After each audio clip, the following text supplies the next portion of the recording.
आज सुबह के सिलसिले को आगे बढ़ाएंगी मेरी सहयोगी अर्पिता आर्या सीधे देहरादून से। अर्पिता।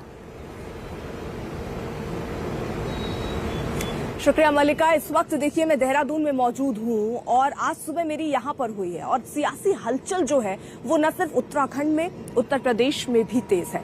आज 12 बजे से उत्तराखंड पंचायत शुरू होगा, उसको जरूर आप देखिएगा। लेकिन अभी आपको जो उत्तर प्रदेश से बड़ी खबर आ रही है, सबसे पहले वो बड़ी खबर आप तक पहुंचाएं। आज उत्तर प्रदेश को सौगात मिलने वाली है, बड़ी सौगात, वो भी मेट्रो के तौर पर। 9 किलोमीटर लंबा रूट जिसका शुभारंभ अब से थोड़ी देर में प्रधानमंत्री नरेंद्र मोदी करने वाले हैं। लेकिन इसी के साथ साथ आपको बता दें, रैलियों का दौर अभी थमा नहीं है। जहां योगी आदित्यनाथ, प्रधानमंत्री नरेंद्र मोदी आज उत्तर प्रदेश में मौजूद होंगे, वहीं अमित शाह भी रैली करने वाले हैं, जेपी नड्डा रैली करने वाले हैं। और देखिए ऐसे में समाजवादी पार्टी की तरफ से भी कदम आगे बढ़ाए गए हैं। विकास यात्रा की शुरुआत अखिलेश यादव ने पहले ही की और आज उन्नाव में वो मौजूद होंगे, वहां पर भी इस यात्रा को आगे बढ़ाएंगे। तो यानी समर जो है इस वक्त छिड़ चुका है और घमासान मचा हुआ है। जहां एक तरफ देखिए रैलियों का दौर चल रहा है, वहीं दूसरी तरफ सौगात देने की सिलसिला जो है वो भी शुरू हो रहा है। 9 किलोमीटर लंबा ये रूट है मेट्रो का, टोटल 32 किलोमीटर का ये लंबा रूट होने वाला है। इसी के साथ साथ खासियत ये है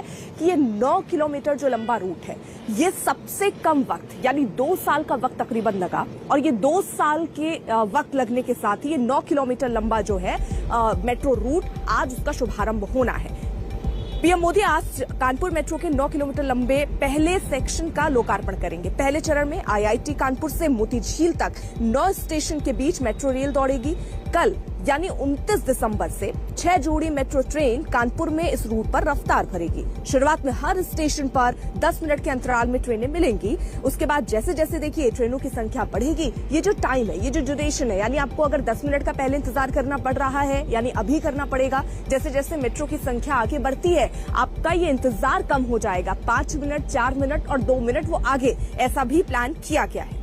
उसके बाद जैसे जैसे देखिए ट्रेन की संख्या बढ़ती है, उस हिसाब से रूट भी अलग अलग डाइवर्ट किए जा सकते हैं। आईआईटी से मोती झील तक का जो किराया है वो 30 रुपए देना होगा। यानी आईआईटी से मोती झील अगर आपको जाना है तो 30 रुपए आपको किराया देना होगा। न्यूनतम किराया जो है वो 10 रुपए होगा। खास बात यह है कि कानपुर मेट्रो के टिकट QR कोड वाले होंगे। यानी ये सारी सुविधाएं खासतौर पर कानपुर जैसी सिटी के लिए, जहां पर आप समझिए ट्रैफिक जैम से लोग रोज 2-4 होते रहे हैं, ऐसे में मेट्रो एक बड़ी सौगात है कानपुर वासियों के लिए। इस वक्त समर्थ हमारे साथ हमारे सहयोगी जुड़ चुके हैं। समर्थ, आज क्या क्या कार्यक्रम रहने वाले प्रधानमंत्री नरेंद्र मोदी की, और ये जो शुभारंभ होना है मेट्रो का वो कितने बजे होना है? प्रधानमंत्री कितनी देर में पहुंचेंगे?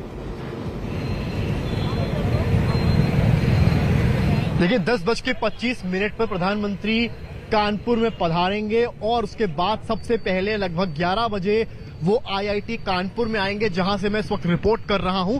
तस्वीरें आपको दिखाऊं, ये आईआईटी कानपुर है और इसी रास्ते से प्रधानमंत्री अंदर जाएंगे। और आज यहां पर कॉन्वोकेशन है, 54वां कॉन्वोकेशन है यहाँ का, और इसके लिए अलग अरेंजमेंट्स किए गए हैं, बायो बबल बनाए गए हैं। तो इस सारी व्यवस्थाओं के बीच प्रधानमंत्री यहाँ पर आएंगे, बच्चों को मेडल्स देंगे, डिजिटल सर्टिफिकेट्स भी दिए जाएंगे। इसके अलावा प्रधानमंत्री कुछ चुनिंदा बच्चों से बातचीत भी करेंगे और पूरे प्रोग्राम में लगभग 1 घंटे रहने के बाद प्रधानमंत्री नरेंद्र मोदी यहां से रवाना हो जाएंगे ठीक बगल में बने आईआईटी कानपुर के मेट्रो स्टेशन की तरफ। और वहां से मेट्रो पर सवार होने के बाद 12:25 पर लगभग वहां से मूव करके गीतानगर मेट्रो स्टेशन पर जाएंगे, जहां पर वो उतरेंगे और वहां से वाया कार वो आर्यनगर रैली स्थल पर जाएंगे, जहां पर वो रैली को संबोधित करेंगे।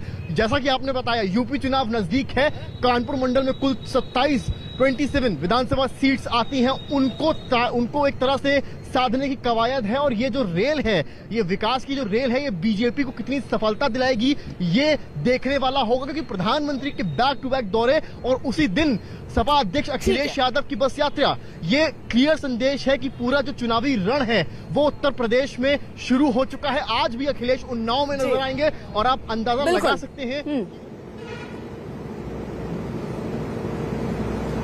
बिल्कुल समर्थ, यानी देखिए कुल मिलाकर रैलियों का दौर चल रहा है, जहां जेपी नड्डा रैली करने वाले हैं, अमित शाह रैली करने वाले हैं, अखिलेश यादव रैली करने वाले हैं। लेकिन इन सब के बीच सवाल ये है कि कोरोना का नया वेरिएंट ओमिक्रॉन जिस रफ्तार से आगे बढ़ रहा है, क्या उस रफ्तार के लिए ये रैलियां खतरनाक नहीं है?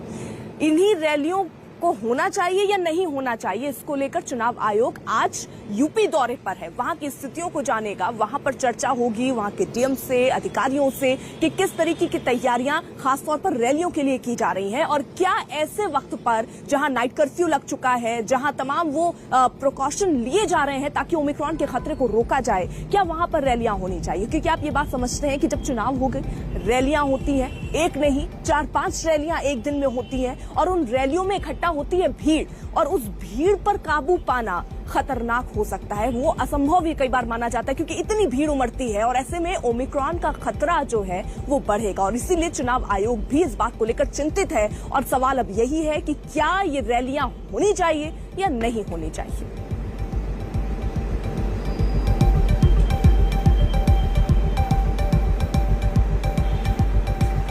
अभिषेक मिश्रा हमारे साथ, हमारे सहयोगी इस वक्त जुड़ चुके हैं। अभिषेक, यानी देखिए सवाल तो ये बहुत बड़ा है क्योंकि हमने पिछली दूसरी लहर में देखा था रैलियां और कई चीजों से खतरा बढ़ा था। इस बार भी खतरा हमारे सामने है। चुनाव आयोग की टीम पहुंचने वाली है। किस आधार पर यह फैसला लिया जाएगा कि रैलियां हो या ना हो, और ये कब तक फैसला बता भी दिया जाएगा। एक प्रेस कॉन्फ्रेंस भी होनी है, वो कब होनी है वो भी बताइएगा। देखिए बिल्कुल अर्पिता, बहुत ही महत्वपूर्ण ये विषय हो जाता है क्योंकि जिस तरीके की स्थिति उत्तर प्रदेश में अब तमाम बाकी राज्यों में देखने को मिली है, ओमिक्रॉन का खतरा लगातार बढ़ रहा है, केसेस की संख्या बढ़ रही है और यही कारण था कि चुनाव आयोग को ये फैसला लेने के लिए एक तैयारी का जायजा लेने की जरूरत है कि आखिर उत्तर प्रदेश समेत 5 राज्यों में क्या स्थिति है। इसी के कारण आज चुनाव आयोग की टीम लखनऊ पहुंच रही है। आज यहाँ चुनाव आयोग लगभग 4:30 बजे राजनीतिक दलों के नेताओं के साथ मुलाकात करेगी। उसके बाद में जो दूसरी मुलाकात होनी है वो नोडल अधिकारियों के साथ होनी है, अलग अलग जिलों की।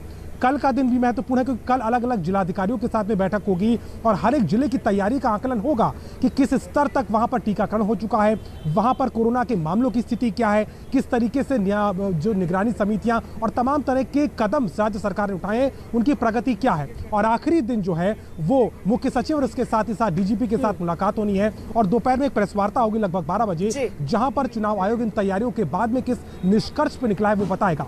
ओमिक्रॉन का खतरा भी है लेकिन राजनीतिक दलों ने गाइडलाइंस को फॉलो करने की बात की है, लेकिन किस तरीके का यह प्रारूप होगा, क्या वाकई में उत्तर प्रदेश के चुनाव फ्री हो पाएंगे, ये देखना रोचक होगा। जी, लेकिन यहाँ पर ये भी है, हमने पिछली बार जब रैलियां हो रही थी तो हर बार ये गाइडलाइंस फॉलो करने की बात होती है, लेकिन ना लोगों के चेहरे पर मास्क दिखती है जब रैलियां होती है और ना ही सोशल डिस्टेंसिंग फॉलो किया जाता है। तो ऐसे में क्या फैसला चुनाव आयोग की तरफ से लिया जाता है, खासतौर पर रैलियां हो या ना हो, उसको लेकर वो देखना होगा। प्रेस कॉन्फ्रेंस होगी जिसके बाद जानकारी दी जाएगी, लेकिन उससे पहले जायजा लिया जा रहा है। एक छोटे से ब्रेक के लिए यहाँ रुकना होगा। आप देखते रहिए आज सुबह।